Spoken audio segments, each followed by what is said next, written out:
नमस्कार, मैं जर्नलिस्ट रोहित शर्मा। आप मेरे साथ में हैं दिल से रोहित चैनल में। दोस्तों, स्कूल, कॉलेज और यूनिवर्सिटी में जो दोस्ती होती है, उस दोस्ती को इंसान ज़िंदगी भर नहीं भूलता। अगर कई साल बीत भी जाते हैं आपस में मिले हुए, लेकिन कई साल बाद भी जब बड़े होने के बाद में हम आपस में मिलते हैं तो अपने पुराने दोस्तों को देखकर आँखों में आंसू आ जाते हैं, गले मिलते हैं, खूब गले मिलते हैं। गिले शिकवा भी अगर इस दौरान कुछ होते हैं तो उन्हें भी दूर करते हैं। यानी ये दोस्ती होती है कॉलेज की, वो काफ़ी अटूट और मजबूत होती है और इंसान ज़िंदगी भर इस दोस्ती को नहीं भूल पाता। जिस तरह से गोल्डी बराड कनाडा में बैठा हुआ है, लॉरेंस बिश्नोई साबरमती जेल में बंद हैं, लेकिन गोल्डी बराड और लॉरेंस बिश्नोई के कॉलेज के ज़माने की दोस्ती है वो अब तक अटूट है, मजबूत है। लॉरेंस बिश्नोई के सारे काम गोल्डी बराड कनाडा में बैठे बैठे कर रहा है। अपराध जगत से जितने भी जुड़े काम है वो गोल्डी बराड देख रहा है। यानी उन दोनों के बीच में भी जो कॉलेज की दोस्ती है वो अब तक कायम है। ठीक उसी तरह की एक दोस्ती हम राजस्थान विधानसभा में जो 7 सीटों पर उपचुनाव हो रहे हैं वहाँ भी हमें एक परिदृश्य देखने को मिल रहा है। जिस तरह से हनुमान बेनीवाल, रविंद्र सिंह भाटी, राजकुमार रौत और आज़ाद समाज पार्टी के चंद्रशेखर ने चारों ने मिलकर जिस तरह से नरेश मीणा का समर्थन किया है, उससे कहीं ना कहीं ये कह सकते हैं। हालांकि मुझे नहीं लगता कि नरेश मीणा, हालांकि हनुमान बेनीवाल से जूनियर हैं, लेकिन रविंद्र सिंह भाटी और राजकुमार रौत से नरेश मीणा काफ़ी सीनियर हैं। लेकिन ये सभी नेता, अगर हम चंद्रशेखर को छोड़ दें तो ये सभी नेता राजस्थान की छात्र राजनीति से जुड़े हुए हैं। हनुमान बेनीवाल बहुत पहले ही राजस्थान यूनिवर्सिटी के छात्र संघ के अध्यक्ष रह चुके हैं। काफ़ी समय से वो छात्र राजनीति से सक्रिय राजनीति में हैं, खुद की पार्टी है और दमदार तरीके से अपना प्रदर्शन कर रहे हैं। और राजस्थान के तमाम कॉलेज और यूनिवर्सिटी की छात्र शक्ति में उनका ज़बरदस्त रुतबा है। ठीक उसी तरह से रविंद्र सिंह भाटी जोधपुर की यूनिवर्सिटी से जुड़े हुए हैं, वहाँ के छात्र संघ अध्यक्ष रह चुके हैं और छात्र शक्ति के दम पर ही उन्होंने चुनाव जीता है भाजपा से बगावत करके। और आज भी उनके साथ में हज़ारों युवा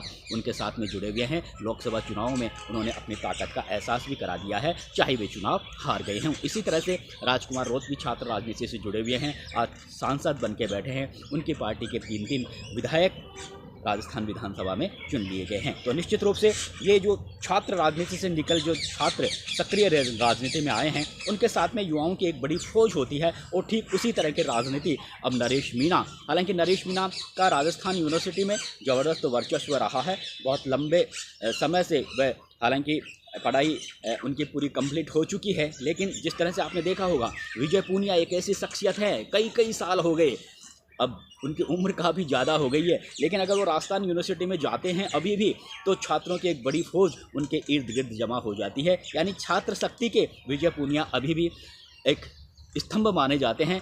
ठीक उसी तरह से चाहे प्रताप सिंह खाचरियावास हो, चाहे पुष्पेंद्र भारद्वाज हो, ये तमाम जो नेता हैं उनकी छात्र शक्ति अभी भी उनके साथ में जुड़ी हुई है। ठीक उसी तरह का नज़ारा हम नरेश मीणा के साथ भी देख रहे हैं। जिस तरह से एक बड़ी तादाद में युवा उनके साथ में जुटे हैं। हालांकि मैं ये नहीं करा कि देवली उनियारा में के जो युवा हैं, कितने वोटर हैं, इसकी मैं थोड़ी अभी जानकारी जुटा रहा हूँ, लेकिन नरेश मीणा को ऐसा लगता है कि देवली उनियारा में जो तमाम जो स्कूल, कॉलेज और यूनिवर्सिटी में जो छात्र पढ़ रहे हैं वो उन्हें वोट करेंगे और वो कुछ इसी तरह का माहौल बनाने की कोशिश कर रहे हैं। हालांकि अभी उनका पूरी तरह से देवली उनियारा में चुनावी जो एक तरीके से सभाएं होनी चाहिए, प्रचार होना चाहिए, अभी हो नहीं पाया है। ऐसा कहा जा रहा है कि दिवाली के बाद में वे पूरी टीम के साथ में यहाँ आएंगे, डेरा डालेंगे और प्रचार करेंगे। और ये भी है कि जिस तरह से उनके जो 3 बड़े नेता जो छात्र राजनीति से जुड़कर सक्रिय राजनीति में अपने दमखम दिखा चुके हैं, रविंद्र सिंह भाटी, हनुमान बेनीवाल, राजकुमार रौत, ये सभी नेताओं का नरेश मीणा को समर्थन मिला है। और नरेश मीणा उनको उन्हीं के दम पर, कहा जा रहा है कि उन्हीं के दम पर वे चुनाव मैदान में उतरे हैं। तो निश्चित रूप से अब ये जो चुनाव है देवली उनियारा का, वो काफ़ी रोचक स्थिति में पहुँच गया है। हालांकि अगर देखा जाए तो अगर हम यहाँ पर जातिगत मतदाताओं की संख्या की बात करें तो यहाँ पे मीणा समाज के सबसे ज़्यादा वोटर बताए जा रहे हैं। करीबन 61 से 63 हज़ार मीणा समाज के वोटर हैं देवली उनियारा में। गुर्जर समाज के वोटर करीबन 57 से 61 हज़ार के बीच में बताए जा रहे हैं।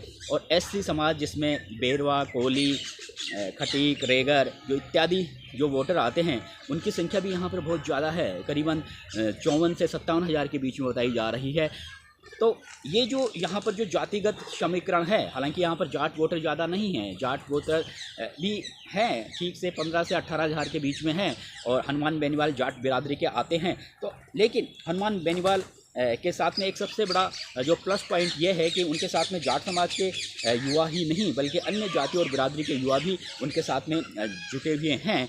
और यही वजह है कि जब वो कोई सभा करते हैं तो सैकड़ों की तादाद में, हज़ारों की तादाद में युवा वहाँ पर इकट्ठे हो जाते हैं। आपने देखा होगा कि जब बजरी खनन के खिलाफ उन्होंने किस तरह से आंदोलन चलाया था, उस समय टोंक में ज़बरदस्त भीड़ उन्होंने जुटा ली थी। तो अगर वो यहाँ पर अगर नरेश मीणा के समर्थन में आते हैं, चुनावी सभाएँ करते हैं, हालांकि उनकी पत्नी खींवसर से चुनाव लड़ रही है, खींवसर में उनकी प्रतिष्ठा दांव पर लगी हुई है, लेकिन उन्होंने नरेश मीणा को कहा बताया कि वे जरूर उनके चुनाव प्रचार में आएंगे। तो अगर वो यहाँ पर चुनाव प्रचार में आते हैं तो निश्चित रूप से जो यहाँ के युवा मतदाता हैं उनमें एक फिर से नया माहौल क्रिएट होगा और कहीं ना कहीं नरेश मीणा के प्रति उनका जो झुकाव है, समर्थन है, और ज़्यादा मजबूत होगा। ठीक उसी तरह से रविंद्र सिंह भाटी, हालांकि राजपूत समाज के यहाँ पर ज़्यादा वोटर नहीं हैं, करीबन 5000 के आसपास वोटर हैं, लेकिन रविंद्र सिंह भाटी ने जो करतब जो राजस्थान की राजनीति में करके दिखाया है, जो दमखम राजस्थान की राजनीति में करके दिखाया है, जो जज्बा राजस्थान की राजनीति में करके दिखाया है, उसको देखकर हनुमान बेनीवाल भी काफ़ी अचंभित है। राजस्थान के तमाम कांग्रेस भाजपा के रणनीतिकार हैं, वो भी अंदर ही अंदर से ये जानते हैं कि रविंद्र सिंह भाटी ने अपने दम पर कितनी युवा शक्ति को समा लिया है अपने अंदर। तो अगर वो यहाँ पर अगर प्रचार करने आएंगे तो माहौल जरूर क्रिएट होगा। ठीक उसी तरह से राजकुमार रोत भी जिस तरह से एक उभरते हुए एक उन्होंने खुद को स्थापित राजनेता आदिवासी अंचल में स्थापित किया है, महेंद्रजीत सिंह मालवीय, जिनको आदिवासी अंचल का कभी कांग्रेस के नंबर 1 कद्दावर नेता हुआ करते थे, और उनकी भीड़ में भी लाखों, उनकी सभाओं में भी लाखों लोग जुड़ा करते थे। हमने देखा था जब वो कांग्रेस में थे और राहुल गांधी की सभा की थी तो लाखों लोग इकट्ठा हुए थे। वो महेंद्रजीत सिंह मालवीय ने ही जमा किए थे, लेकिन उनको भी पटकनी दे दी राजकुमार रोत ने।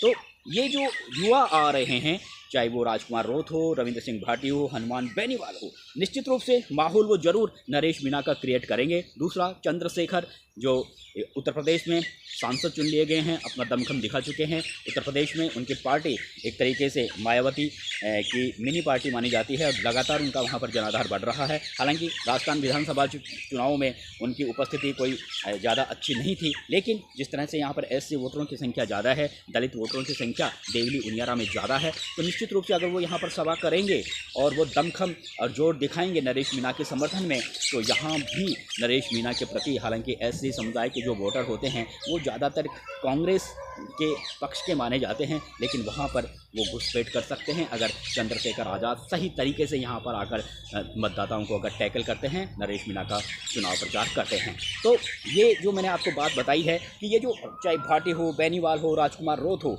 ये छात्र राजनीति से निकल कर आए हैं। नरेश मीणा भी छात्र राजनीति से निकल कर सक्रिय राजनीति में आए हैं, और चारों अगर इन नेताओं का स्वभाव और नेचर देखें और जिस तरह से छात्र शक्ति इनके साथ में जुटी हुई है, उसे देखते हुए ऐसा लगता है कि एक कोई नई क्रांति राजस्थान में आने वाले सालों में आ सकती है। इसीलिए अगर ये चारों नेता देवली उनियारा में अगर चुनाव प्रचार करेंगे और पूरा दमखम दिखाएंगे तो युवा वोटर आजकल हर विधानसभा सीट में सबसे ज़्यादा हैं। तो एक नया माहौल क्रिएट होगा जो यहाँ पर भाजपा के राजेंद्र गुर्जर, कांग्रेस पार्टी के कस्तूर चंद मीणा, इनके लिए काफ़ी परेशानी खड़ी कर सकते हैं। अब ये समय बताएगा कि इन चारों नेताओं का दम कितना है, कितना नरेश मीणा के लिए ये कामयाब हो सकते हैं, कितना नरेश मीणा की रास्ते को आसान कर सकते हैं, ये तो चुनावों के नतीजों से पता चलेगा। लेकिन देवली उनियारा का चुनाव वास्तव में काफ़ी रोचक हो गया है।